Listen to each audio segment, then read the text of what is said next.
varafunga songa solo sona nini.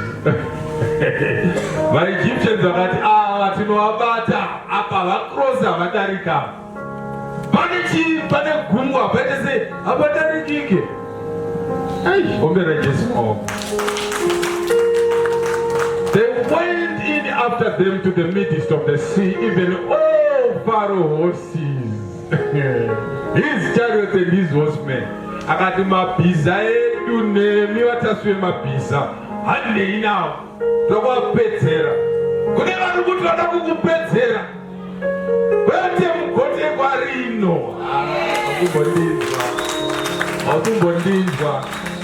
Hausumbondinzwa vakakubate kumwe kwete munhu munomunene nharo handitendere mwana wangu kuti abatwe. Aiwa vavakabata ndivavo zvakakwana. Next verse. And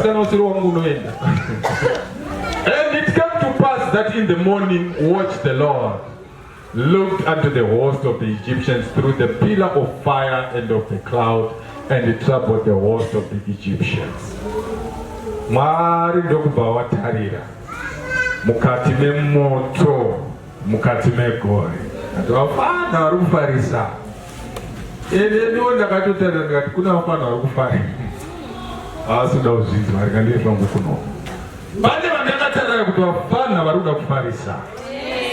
Pekedzai vafarisi tovasota manje. Next verse.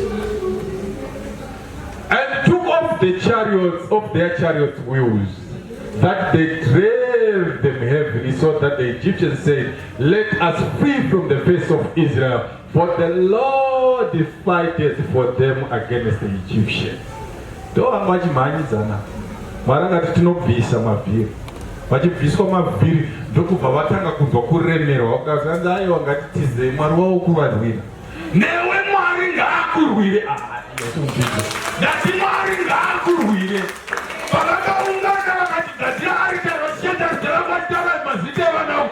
Mwari ngaakurwire. Vachiti haana kwanoenda ndati Mwari ngaakurwire.